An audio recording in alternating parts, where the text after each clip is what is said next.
Hi, everyone, and welcome to this episode of Money Moves. First, we'll talk about the Fed from their most recent meeting. Then we'll talk about the upcoming CPI report. Then we'll go over each of my investing accounts, starting with Worthy Bonds, Groundfloor, Fundrise, M1 Finance, and my Tastyworks account. And then we'll finish up here with my monthly tracker. And then we got a little bit of jelly at the end, which is something I enjoyed outside of the markets. If you like trading stocks and options and making money, definitely like and subscribe. I make videos like this as well as individual stock reviews every single week, so make sure you hit the bell so you don't miss out on any future content. Welcome to the Portfolio Bulletin. Let's get started. So the Fed says inflation has not peaked, and they need to do multiple half-point rate increases. I'm not going to spend a ton of time on this article as I have talked about inflation and the Fed several times over the past few weeks, but it's always worth checking in on. The Fed reiterated their stance this week that they need to get inflation back down to their 2% goal, and they don't want to claim victory over inflation until they see compelling evidence and a better balance between demand and supply. As we talked about last week, some of the data points might be showing that the rate of inflation has slowed down, but we need to maintain that trend for several months before the Fed is going to feel comfortable. They then reiterated their stance of continuing to use 50 basis point rate increases in June and July, totaling 1 whole percentage point higher.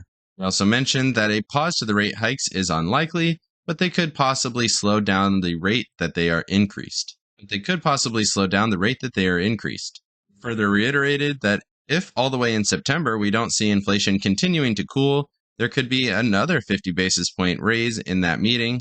But if it is starting to downtrend, maybe they could go down to a 25 basis point move and start to slow the rate at which they increase the Federal Reserve rates. Of course, with interest rates and the Federal Reserve rate being the point of contention for investors right now, we need to talk about the upcoming inflation report just in time for the bear market rally to falter.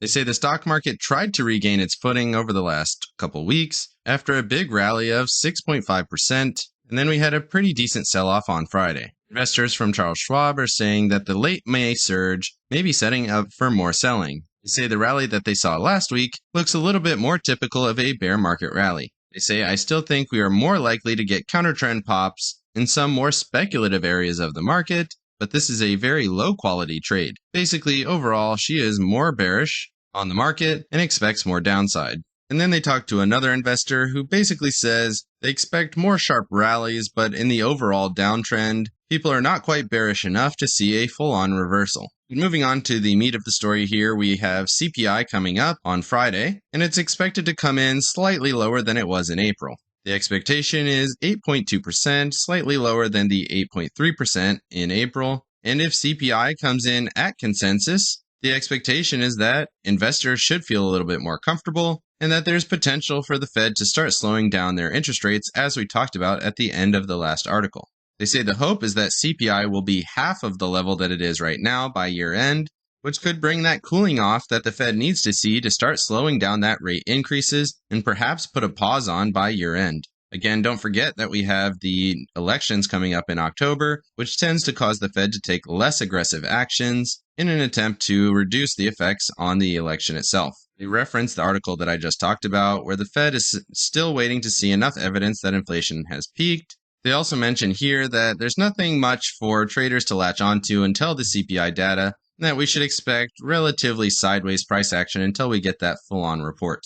They say traders as a whole are not feeling very risky right now, and that they might just want to sit out altogether, which again could lead to more bearish price action. Then we have big CEOs like Elon Musk coming out saying he has a super bad feeling for the upcoming economy, further causing more bearish sentiment. And this could be supported by the fact that even fellow companies like Microsoft have issued warnings that there's lower guidance for revenues, citing unfavorable currency impacts, which is inflation. And as we see some reports from Campbell Soup and Brown-Forman, this should help us gauge a little bit more of the retail sector. And again, if we see weakening earnings and weakening profits, there's certainly potential for a recession in the future. Moving on to my investments, starting with Worthy Bonds. Basically, I've changed nothing about this portfolio for several months, and I don't plan to. I'm just going to let this money continue to accumulate on its own. As an account that gains 5%, does better than a savings account, and it's lower risk than any kind of stocks right now. Moving over here to Groundfloor, you can see this account continues to grow at almost $9,100, with all of that being invested minus $6, with an expected return of around $5,500 over the term of these loans. My expected rate is 10.2% across the 327 notes. In terms of repayments, I was expected to receive 9.9%, and I actually received 10.1%, so continuing to outperform the expectation, and I've currently received $3,100 in net earnings, and my money is almost exclusively in C notes at this point. Couple of riskier investments. Maybe I'll start branching down into some B notes just for some diversity, but right now I like that 10% return, and I haven't seen any losses so far.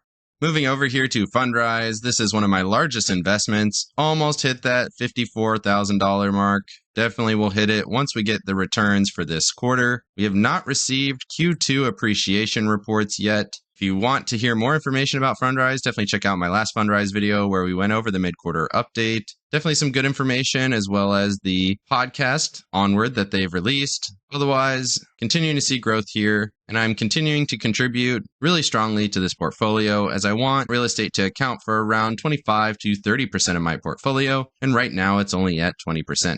Moving over to my higher yield savings account, over the past month, we're still down around 0.5% with the rest of the markets. Made a little bit of dividends, but market gains down $89. You can see I've added money over the course of the month to help counteract some of that downward price action, so the actual net value is higher, even with the market overall going down. Some of these funds did make a little bit of money. Real estate suffering the most, right next to some individual stocks in this account. Bonds rallied just slightly. Dividend growth pretty flat. International dividends actually doing really well here at just over 3%.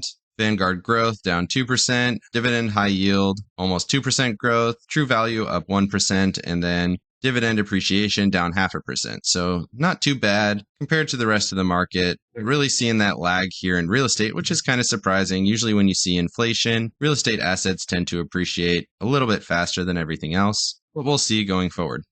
Moving over to my trading accounts, you can see my Roth IRA here down just a little bit on the year, and then my individual account down quite a bit.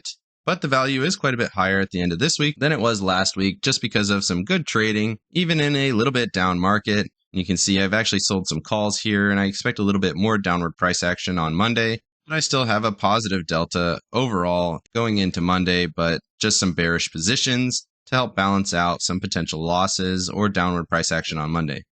Moving over here to my monthly tracker, you can see all of my investments went up, besides Lending Club, which continues to trend downward, and my cash did go down quite a bit as I dispersed this throughout my investing accounts. Overall, trading in stocks did go higher. Real estate continues to go higher, partially due to contributions, but with Fundrise continuing to do well, that does help. Trading did go up quite a bit. Some of this was contributions, but not all of it. And same here with stocks. Some of this was contributions, but not all of it. Bonds basically flat, slight gain here. Real estate doing really well. Again, we had the normal contributions, some of that to M1 Finance where I'm buying REITs, and then in Fundrise. Overall down 1.5% as we continue this slow downtrend. All the way since, I think the overall high was here on 2 January at 274,000, but we're all the way down here to 255 even with cash contributions. Let me know down in the comments section what you're doing with your overall portfolio to help counteract some of this downward price action we're seeing in the markets, or if you're just holding off right now and waiting to buy later because you think the market is going down more.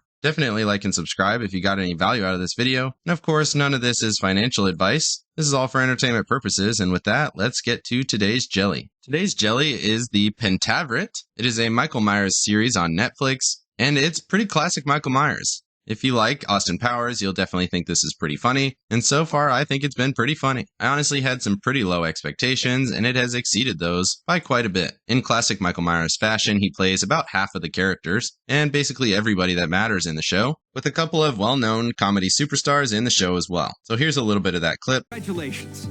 You've just been kidnapped into the world's oldest and most effective secret society of 5 men.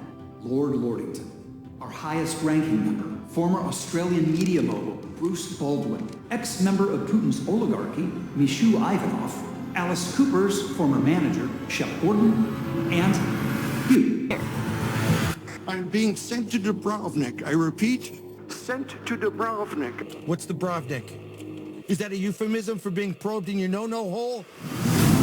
There is something rotten within the Pentavern. I got a plan to get Where were you born? Well, actually, I was born in Toronto. No, you were born in your mother's ass. Well, that's less than kind and impossible.